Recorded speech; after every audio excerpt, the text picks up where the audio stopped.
स्वागत आहे तुमचं सगळ्यांचं विकास कौस्तुभ आणि मम्मी या चॅनलच्या नवीन एका व्हिडिओमध्ये। आज आहे गुरुपौर्णिमा आणि नाश्त्यासाठी मी बनवले आहेत तांदळाचे अप्पे। चला, तांदळाचे अप्पे बनवलेत। इकडं वाटाण्याची आमटी आहे आणि सोबत आहे खोबऱ्याची चटणी आणि इकडं चालू आहे नैवेद्याची तयारी। शेवयाची खीर बनवत आहे मी।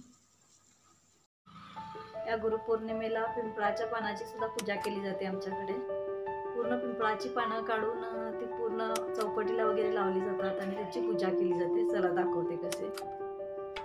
आणि हा सुद्धा घरातला आमचा एक इम्पॉर्टंट मेंबर आहे। त्याचे सुद्धा खूप लाड होतात घरात। अशा पद्धतीने पानांचं अशी माळ केली जाते। आपण जसं चौकटीला पडदा लावतो ना त्याप्रमाणे।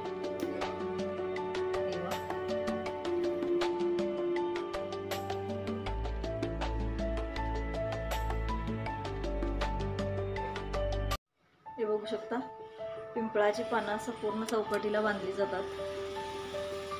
दरवाजांना सुद्धा बांधली जातात देवाच्या।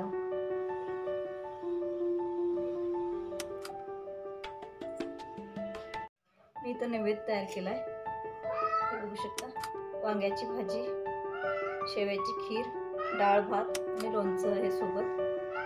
आणि आपण शेवयाच्या खीरवरती थोडंसं दूध घालूया। मी करताना सुद्धा शेवयामध्ये दूध वापरलं होतं आणि थोडंसं तूप। हे घरगुती तूप आहे।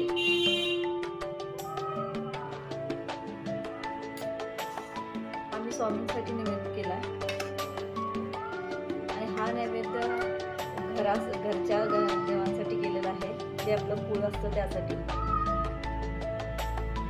त्याच्यामध्ये सुद्धा थोडंसं दूध आणि थोडंसं तूप घालणार होतं।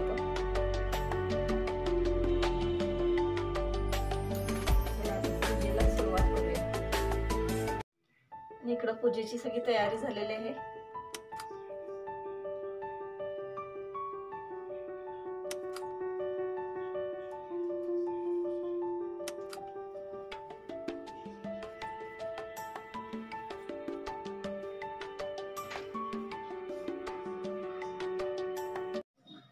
गणनायकाय गणदैवताय गणाध्यक्षाय धीमहि गुणशरीराय गुणमण्डिताय गुणेशानाय धीमहि गुणाधीशाय गुणप्रतिष्ठाय धीमहि एकदन्ताय वक्रतुण्डाय गणेशाय धीमहि गजेशानाय भालचन्द्राय श्रीगणेशाय धीमहि सदा सर्वदा योग तुझा घडावा तुझे कारणी देह माझा पडावा उपेक्षू नको गुणवंता अनंता रघुनायका मागणे हेची आता जय जय रघुवीर समर्थ दिव्या दीपकार काने कुंडल मूर्ती हात दिव्याला पाहून नमस्कार दिवा लावला तुळशीपाशी उजेड पडला वैष्णव उपाशी माझा नमस्कार सर्व देवापाशी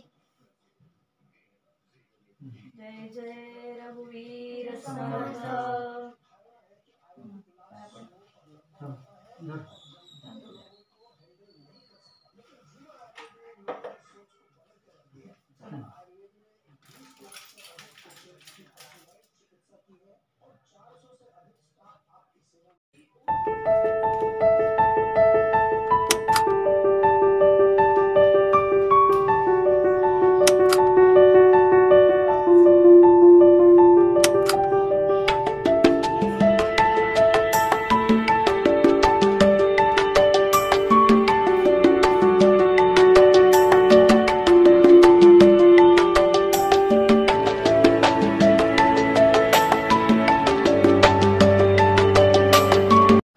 आता आलेलो आहोत नदीकडे पूजा करण्यासाठी। बघू शकता मागे पाणी किती भरलंय। इकडे केलेली आहे पूजेची तयारी। हा नदीसाठी नैवेद्य आहे।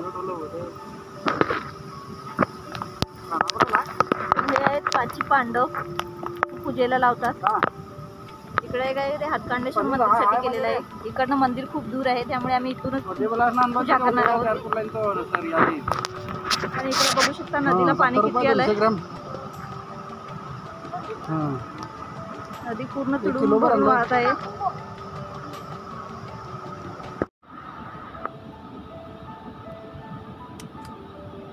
दरवर्षी पावसात नदीला पाणी जास्त आलं की आम्ही सगळेजण पूजा वगैरे करतो. ओटी भरली जाते.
आणि इकडे नटी लावण्याची तयारी सुरू झाली.